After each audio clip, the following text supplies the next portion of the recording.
Kamusta Sagittarius? Welcome to Like a Tarot. Alamin natin ang mensahe na gustong ipaalam sa iyo ng mga cards. Para sa mga bagong viewers, ang reading na ito ay timeless reading, general reading at guide po lamang kaya hindi po magre-resonate sa lahat. Kunin mo lang yung akma sa sitwasyon mo at kung kailan mo ito napanood, yon ang start ng 1 week reading para sa iyo. Ikaw na bahala magpalit kung si person mo ito o ikaw. Babanggitin ko rin yung zodiac na ipapakita. 4 of Cups, Cancer.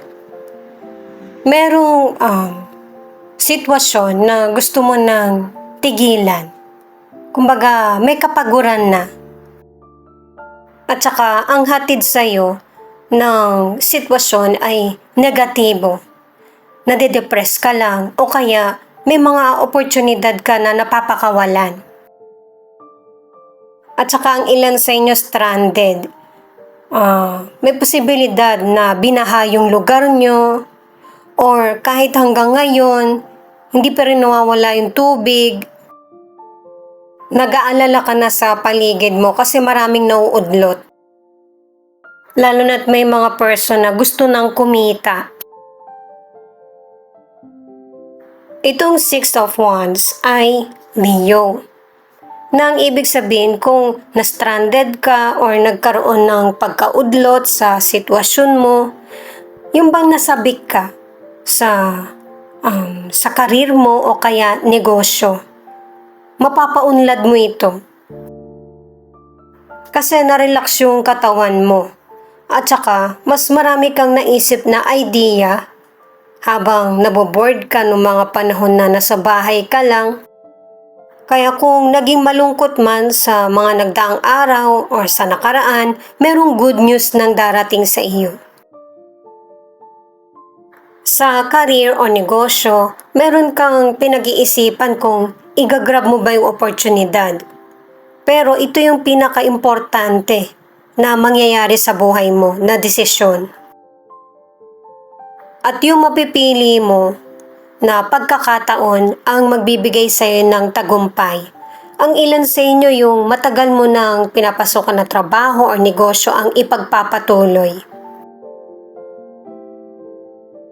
Itong judgment ay Scorpio. Para sa ilang single, makakalimutan mo na kung ano yung nangyari sa nakaraan kasi merong bagong love na darating sa buhay mo. At saka, kung ano yung nangyaring kalungkutan sa'yo sa nakaraan, ay iiwasan mo na mangyari ito. Magiging maganda yung koneksyon o relasyon mo sa potential person. Sa mga nasa relationship, ang tagal nyo na magkarelasyon ng person mo at hinihintay mo na rin kung ano yung magiging desisyon niya. Pero yung person mo, ang nasa isip niya, ikaw na yung panghabang buhay niya.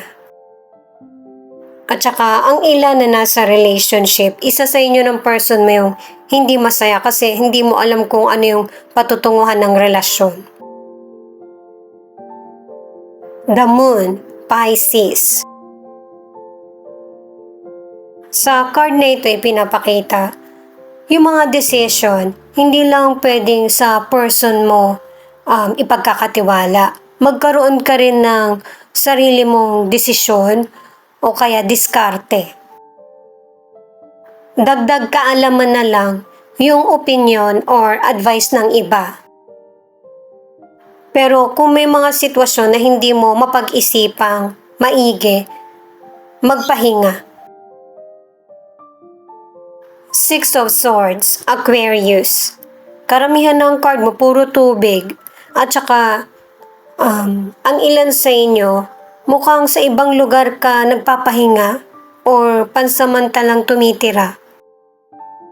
Mukha kasing may tinatakasang ka rito. Pwedeng bagyo, baha, o kaya yung personal problems mo.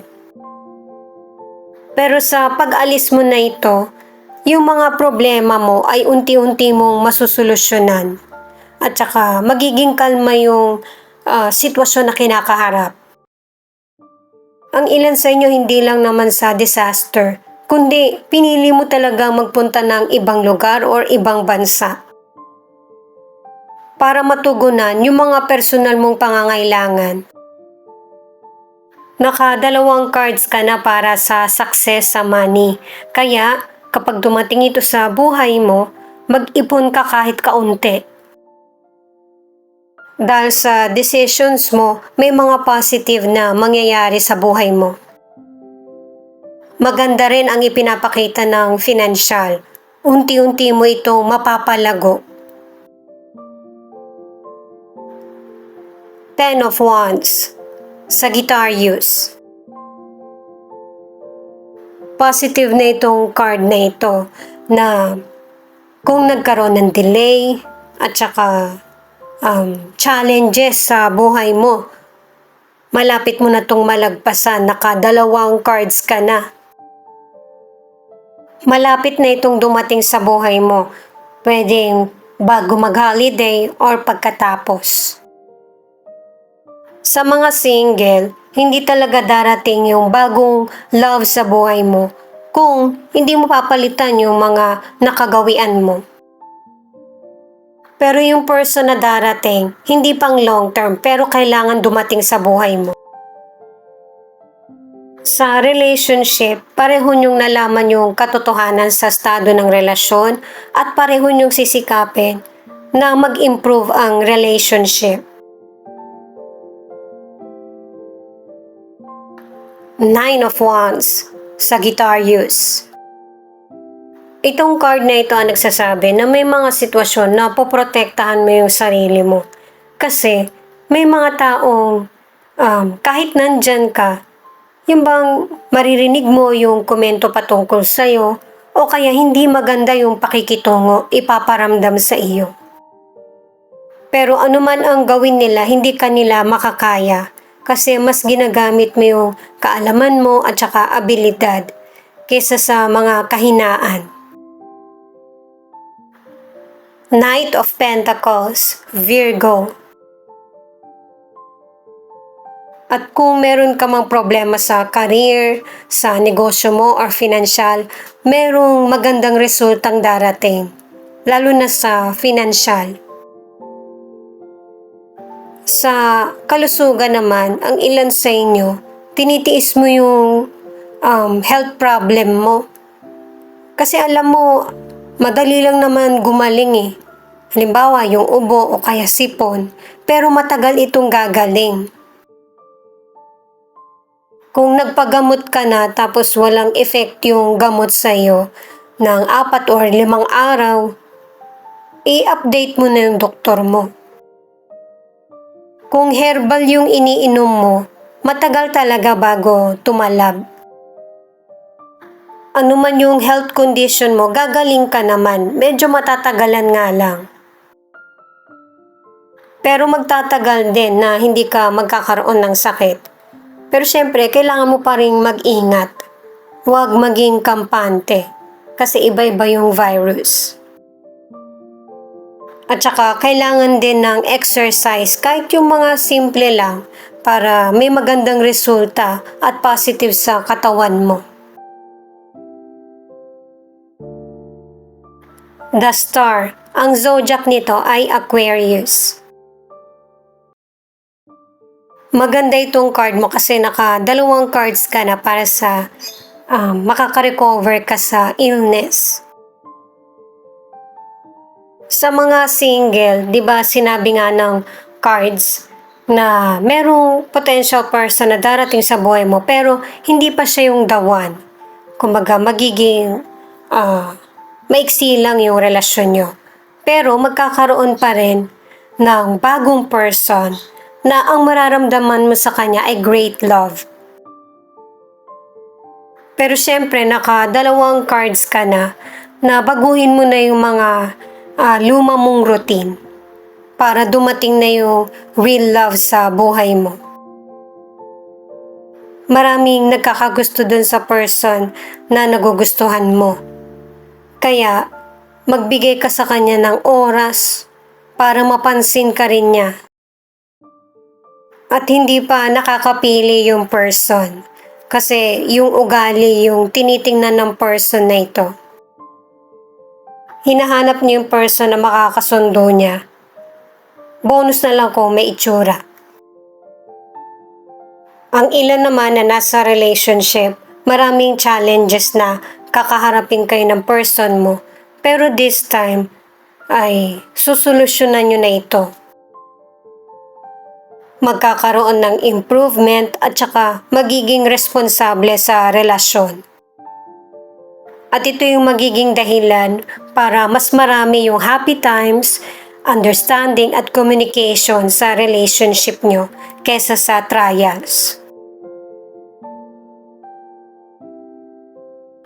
Itong card mo na intuition, ito yung nagsasabi na huwag kang mawalan ng pag-asa, lalo na kung merong sakit na lumaganap sa lugar mo. May bad man na dumating sa buhay mo, disaster man ito or itong illness, meron pa ring good na magpapabalanse sa sitwasyon. Itong card na companionship, ibig sabihin ay merong tulong na darating. Sa career, magkakaroon ng mga bagong idea at saka sa financial o kaya negosyo ay merong financial na hindi mo inaasahan na darating. May mga changes na mangyayari sa buhay mo na magbe-benefit ka or makikinabang. Pero kahit na meron man dumating na hindi maganda, tanggapin mo pa rin. Meron kang abilidad na masolusyonan ito. Maraming good news na darating sa buhay mo, pero mag-ingat din sa peke na impormasyon. Mas gamitin mo yung isip mo sa pagresolba ng mga challenges na dumarating sa iyo. At saka hindi negative itong card na ito kasi binibigyan ka na ng warning na para hindi ka malito or maligaw. Gamitin mo yung isip mo at saka kutob sa decision. Siya nga pala, thank you sa mga nag-like, share, comment, and subscribe. Ingat po kayo palagi saan man kayo naroon. At saka binibigyan ka rin ng paalala ng mga cards na sa mga desisyon mo, kailangan pakinggan mo din yung opinion ng iba. Para hindi yung desisyon mo lang yung mananaig, kundi para sa ikakabuti ng karamihan. At pinapahiwatig ng mga cards mo na makakasurvive ka anuman yung mga challenges na dumarating or paparating sa buhay mo. Ito yung angel number mo. 1111. True love is coming. You deserve a slow love. Uncomplicated, no rush, sure, stable, and consistent. You deserve that love. You deserve someone that's sure of you, that you're sure of.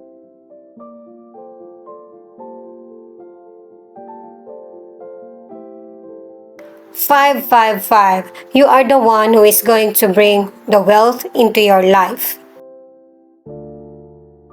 Sa desisyon, piliin natin yung tama at saka makakabuti. 9. Move on to life's next chapter. Maraming changes dito sa mga cards mo eh. Pero, itinuturo ka sa direksyon na positive. Nakadalawang cards ka na rin kasi na merong nag-guide sa'yo. Pwedeng angel mo or loved one na namayapa.